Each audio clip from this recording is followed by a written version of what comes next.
ಮಸ್ಕಿ ಹಳೆ ಬಸ್ ನಿಲ್ದಾಣಕ್ಕೆ ಮತ್ತೆ ಜೀವ ಕೊಡಿ. ಅಧಿಕಾರಿಗಳ ವಿರುದ್ಧ ಸಾರ್ವಜನಿಕರ ಆಕ್ರೋಶ. ಶತಮಾನಗಳ ಇತಿಹಾಸ ಹೊಂದಿರುವ ಮಸ್ಕಿಯ ಹಳೆ ಬಸ್ ನಿಲ್ದಾಣದಲ್ಲಿ ಬಸ್ಗಳನ್ನು ನಿಲ್ಲಿಸದಂತೆ ನೀಡಲಾಗಿರುವ ಆದೇಶದ ವಿರುದ್ಧ ಸಾರ್ವಜನಿಕರು ತೀವ್ರ ಆಕ್ರೋಶ ವ್ಯಕ್ತಪಡಿಸಿದ್ದಾರೆ. ಈ ಕುರಿತು ಮಸ್ಕಿಯ ಸಾರ್ವಜನಿಕರು ಮನವಿ ಪತ್ರದ ಮೂಲಕ ಸಂಬಂಧಪಟ್ಟ ಅಧಿಕಾರಿಗಳ ಗಮನಕ್ಕೆ ಸಮಸ್ಯೆಯನ್ನು ತಂದಿದ್ದಾರೆ.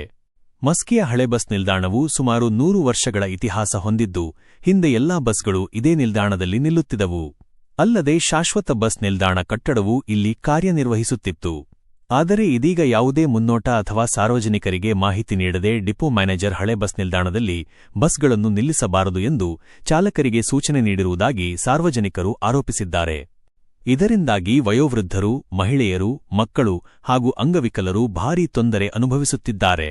ದೂರ ಪ್ರಯಾಣಿಸಬೇಕಾದ ಅನಿವಾರ್ಯತೆ ಉಂಟಾಗಿ ಸಾರ್ವಜನಿಕರ ದೈನಂದಿನ ಜೀವನದಲ್ಲಿ ಅಸೌಕರ್ಯ ಹೆಚ್ಚಾಗಿದೆ.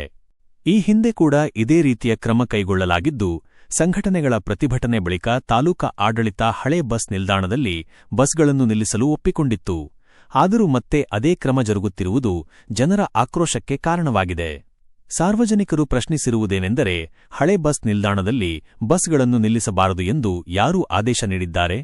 ಜನವಿರೋಧಿ ಕ್ರಮ ಕೈಗೊಳ್ಳುವ ಅಧಿಕಾರಿಗಳ ವಿರುದ್ಧ ಕ್ರಮ ಏಕೆ ಕೈಗೊಳ್ಳಲಾಗುತ್ತಿಲ್ಲ? ಈ ಸಂಬಂಧ ತಕ್ಷಣ ಕ್ರಮ ಕೈಗೊಂಡು ಹಳೆ ಬಸ್ ನಿಲ್ದಾಣದಲ್ಲಿ ಪುನಃ ಬಸ್ಗಳನ್ನು ನಿಲ್ಲಿಸುವಂತೆ ಮಾಡಲು ಹಾಗೂ ಸಾರ್ವಜನಿಕರಿಗೆ ಅನುಕೂಲ ಕಲ್ಪಿಸುವಂತೆ ಮನವಿ ಪತ್ರದಲ್ಲಿ ಒತ್ತಾಯಿಸಲಾಗಿದೆ.